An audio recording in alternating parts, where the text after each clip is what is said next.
Ooh. Hey bike farmers, thanks for clicking in.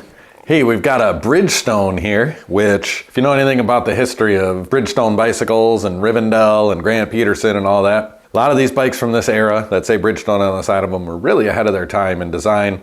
Some of them are very nice, some of them are very collectible. I don't know what the NB26 stands for. It's not a very popular model. I haven't seen a ton of them, but from what I can tell, it is kind of a comfort bike, mountain bike, general purpose bike. And in typical bike farmer fashion, I put on some upright handlebars, comfy saddle, some kind of slicker tires, and turned it into a comfort bike. These customers came in during the pandemic and bought a couple of used bikes just to see if they enjoyed cycling, and they really have. They wanted to upgrade their bikes, and so they came in and bought 2 brand new Giants from me and traded these back in. So I'm gonna go through and clean them back up and sell them again. I know that since it's been through my shop once before, that it's already had a lot of maintenance done to it, so it should go pretty quick. It doesn't look like it's been abused. It does look like it was kept outside for a little bit. I can tell there's some UV damage and that sort of thing. You know, it needs attention. So we're gonna pull the wheels off and do the whole shebang. But I don't think we're gonna run across any challenges. So this should be a pretty straightforward full tune-up. Sit back and enjoy the ride.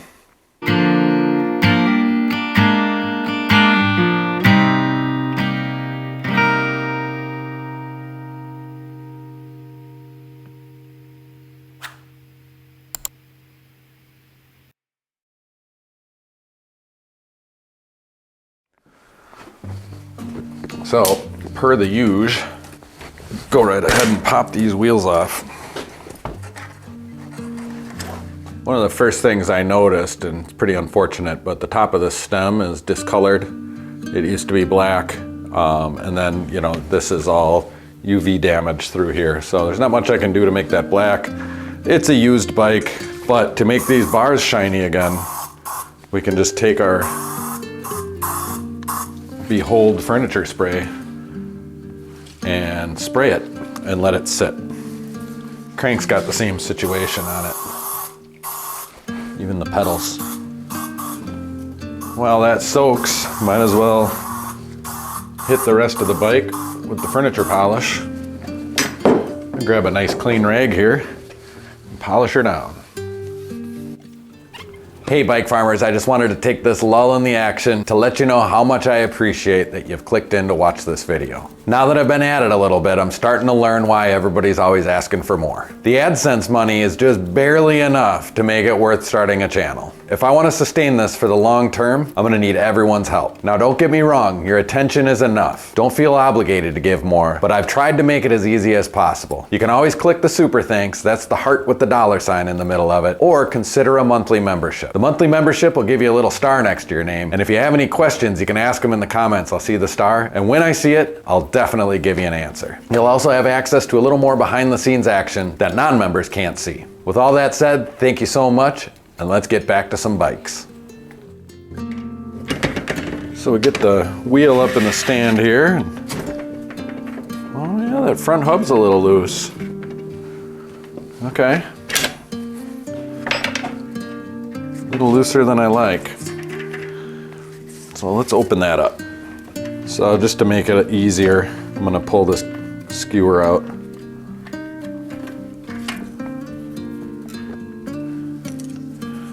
And then it's a 13mm cone wrench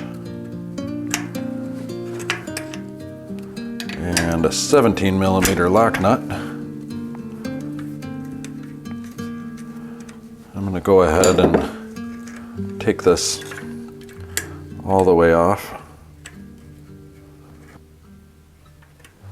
And then carefully, I made a grease syringe that doesn't work very well, but it's what I got right here and it's handy. Squirt some grease down in there. Yeah, this was a dumb idea. Don't do that. I was like, oh, maybe a big syringe. Fill it full of grease and I can just squirt it into hubs and stuff. You know, I don't want to open this all the way up because bearings tend to go flying. So I'm just adding grease to these hubs. Or this hub. least. We'll see how the back feels. Get that up in the stand. You just kind of smoosh that grease down in there. Get your washer, and your lock nut, the lock nut monster. See, not all of my little jokes are funny. Sometimes they're just stupid. Still kind of fun though.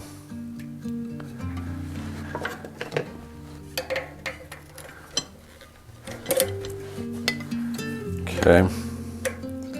Then if you position your wrenches right, it makes it really easy to tighten down. So it feels a little tight. And all I'm gonna do then is I'm gonna take this side, I'm gonna tighten these two together, and maybe just that little bit of turning that cone back will loosen it up enough. Yep, I can feel just a little bit of play in there, and that's what you want. And then when the skewer compresses everything, it sets the preload. So that's way more better hay. That's what we're after here, folks. It's not really satisfying. I mean, financially, or from a business standpoint, it's really satisfying to get a bike that really doesn't need any work, and I can't make any improvements, and it goes really fast. But as a mechanic, I like to make some improvement. You know, if I'm gonna go through all this effort, some real improvement. And there, I think squirting some grease in that hub and giving it an adjustment really is a worthwhile improvement. You'll notice, if you watch enough of my videos, I don't do too much work with hubs. I don't think it matters a whole lot on these entry-level, lower-level bikes, general-purpose bikes.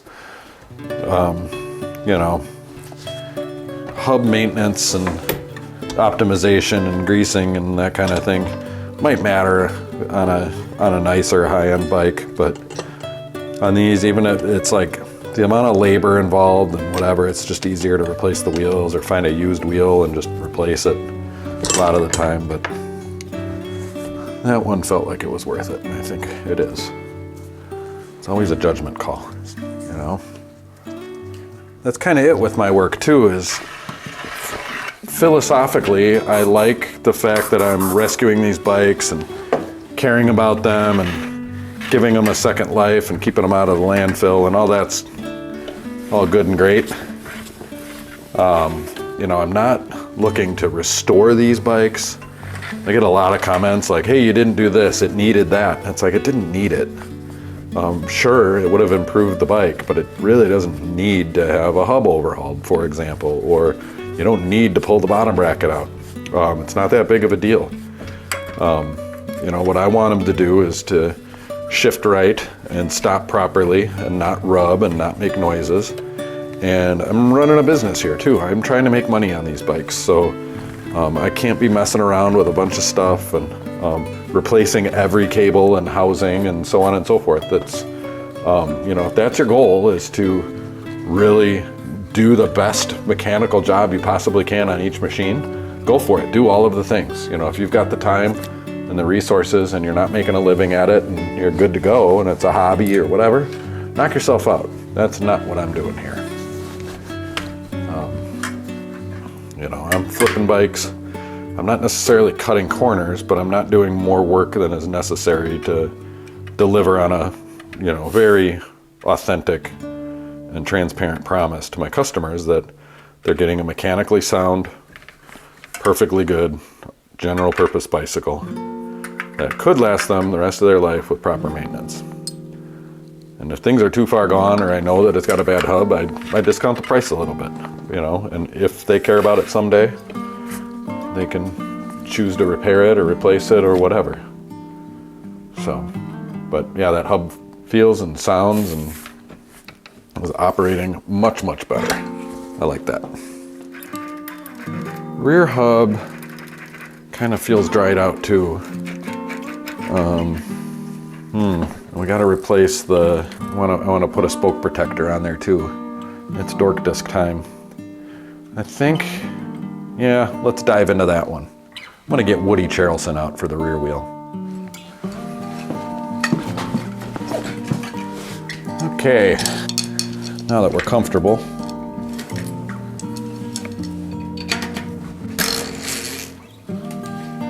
Pop this cassette off.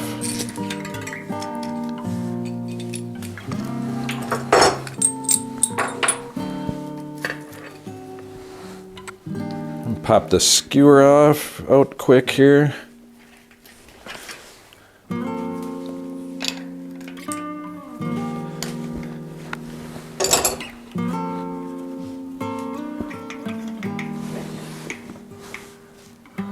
we'll back this cone out.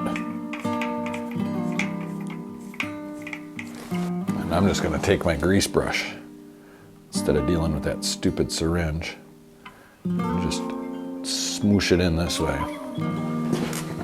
So there's some fresh grease in there, and then get access to this other side.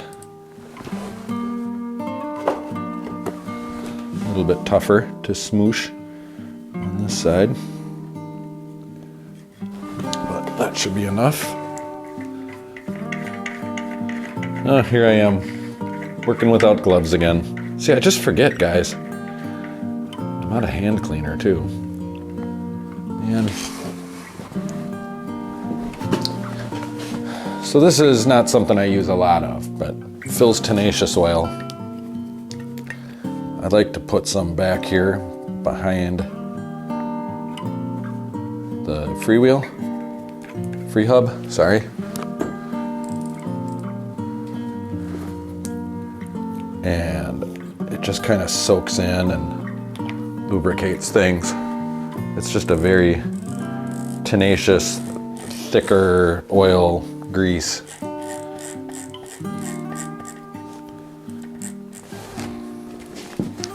Then super thin wishy-washy, and then a spacer, and then a super thin wishy-washy, and then knurled side out. Right. So rear hubs, it's 15 millimeter. And then 17 millimeter. And that feels better. And we'll just check this other side for good measure.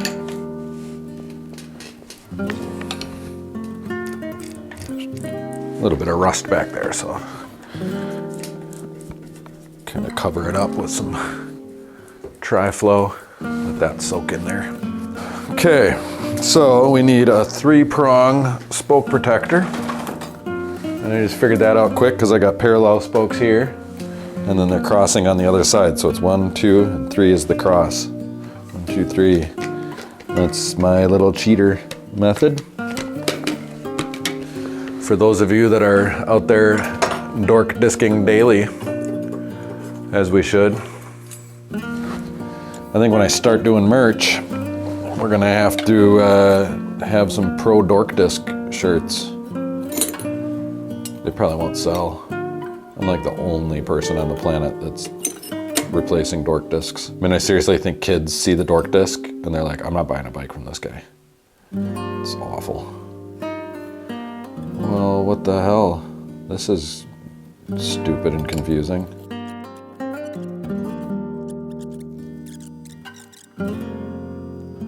Well, that could only go on one way. I'm glad I figured it out.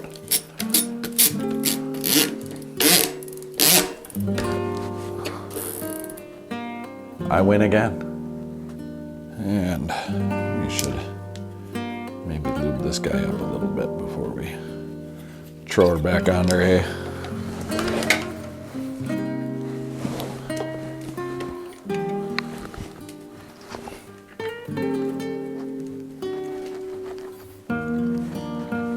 Let's get this thing back into action here.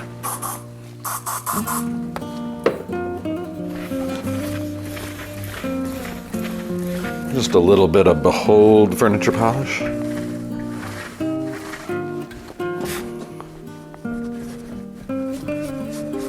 Yeah, there's just a tiny bit of play to this hub, which is what you want. Hey bike farmers, a quick note. If you're looking to get serious about fixing bikes at home, look no further than the Park Tool AK5 toolkit. I have an affiliate link in the description. This kit provides all the basic tools you'll need to tune up just about any of the bikes that you see on this channel. It also comes with the big blue book of bicycle repair written by Calvin over at Park Tool. Also in the description are affiliate links for all the basic things that I use. The grease, the degreaser, the one step, the Dawn power wash, Behold. If you see anything else that I don't already have a link for, let me know in the comments so I can add it. I hope these affiliate links will help encourage you to take this on as a hobby or even start flipping bikes for a living like I do. I think I just finished up this wheel.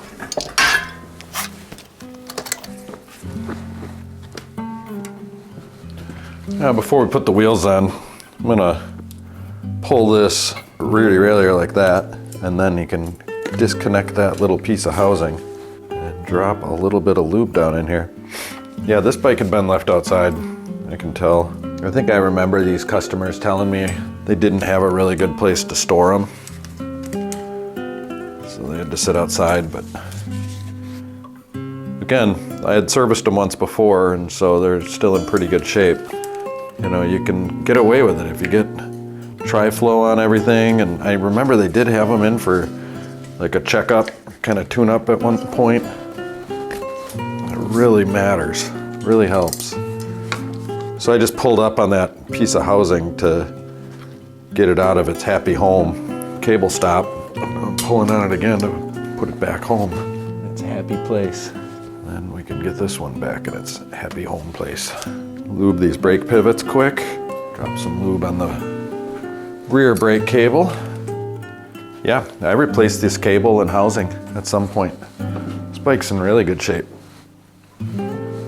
Let's just take care of the front one too while we're at it. We're kind of on a roll here. I don't want to lose our momentum. Fixing bikes is like riding bikes. Now we can turn it back into a bicycle. Gotta eyeball it, as they say. Throw some air in the tire.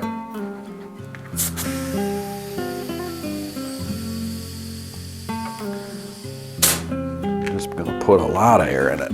I love these tires. Giant black belt, 26 by 1.95.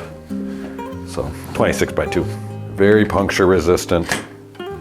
Very nice rolling. Perfect for this sort of thing. I think they're made by Kenda, so you could probably get the Kenda version somewhere, somehow.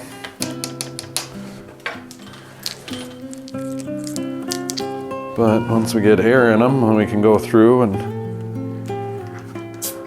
do a little bit of tuning.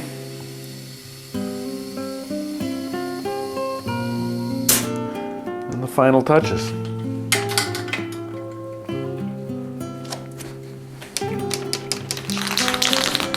Take the spray can of Tri-Flow here. This chain is really dry.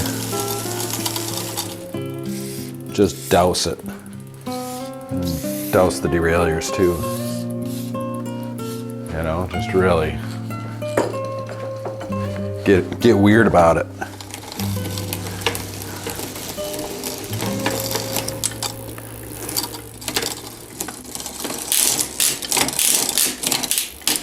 Ooh. Dropped a chain.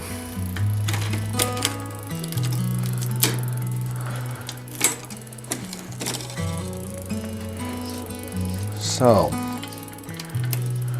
let's take a look. There's something going on here.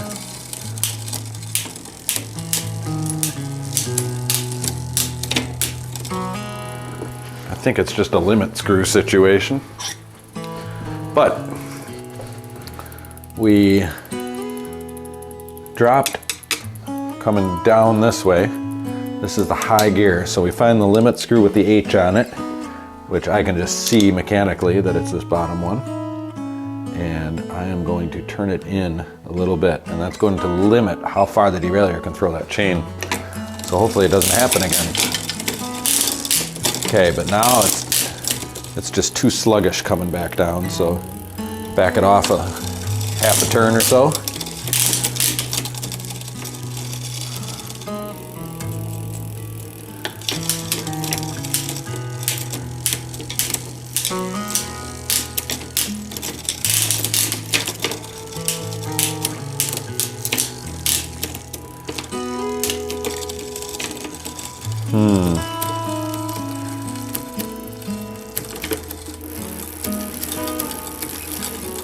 There's something going on here. It's a pretty ugly derailleur. Should we replace it? What should we do? So I was just futzing around with it. I do have a derailleur to replace it, but man, it's like if you put a brand new shiny derailleur on that, it's gonna make everything else look so terrible that, like, where do you end? Where do you stop?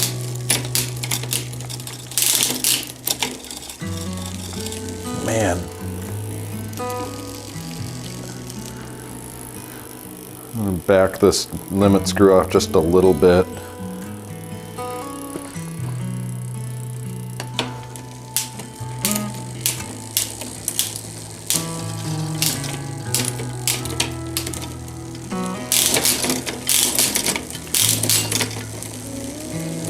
I think that's good enough. It's not doing that jumping around thing anymore.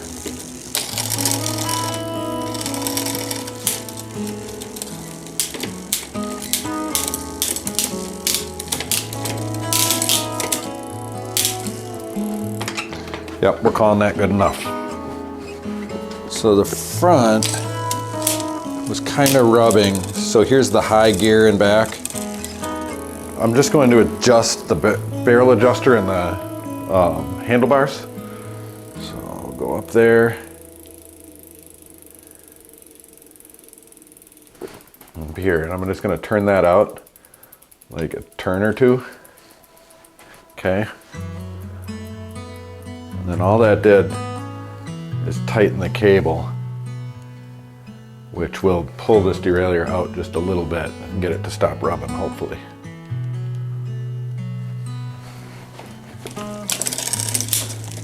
Yeah, so it's not rubbing anymore. It's not over shifting. It's shifting down just fine. So now let's go up to the low gear, and it's not rubbing on the other side. So that was just a cable tension thing. And that barrel adjuster on the shifter was all it took. And that is what they're there for, folks. I ain't touching those brakes. They feel awesome.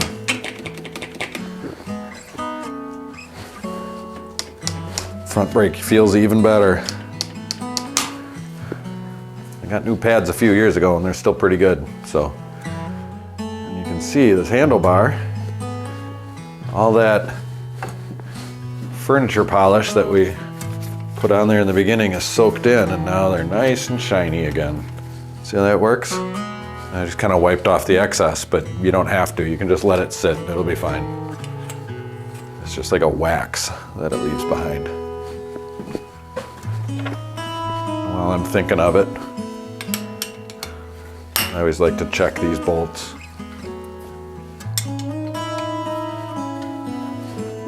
While I'm checking bolts, it's a good idea to get a wrench on that. Maybe drop a little lube here off camera before I check this seat post. Is still very lubed from years back when I did it the first time. And really, it's just like that. We've got ourselves a really nice, freshly tuned, cleaned, lubed, adjusted, hubs repacked, Bridgestone, general purpose, ride around towner with a Gibbs Bike Shop sticker on it. All right, it's nice to just kind of give it a good once over. Yeah, this is all new cables and housing from a few years ago.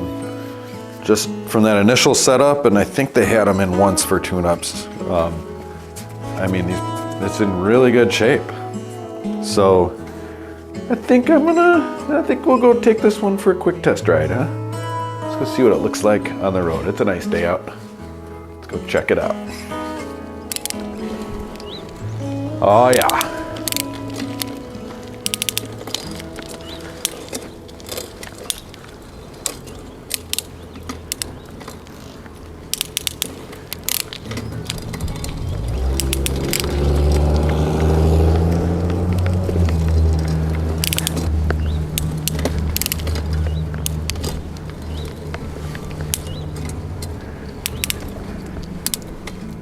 I just like to run through all the gears with these test rides. Test the brakes, make sure they don't squeak. Kickstand, it's pretty good. That is pretty good. There we have it, a perfectly good Bridgestone bicycle, ready for resale and resale again. So thanks again for clicking in and watching till the end. That's the best thing you can do for me and the channel. There's a super thanks, and that's the heart with the dollar sign. You can send me money. There's a Mexican restaurant right over there, and I love the tacos, and I take those super thanks and go right over there and eat tacos. Otherwise I'm stuck with canned beans at home. Ugh. But for yourself, the best number one thing you can do is click that notification bell so you and your bike can stay tuned.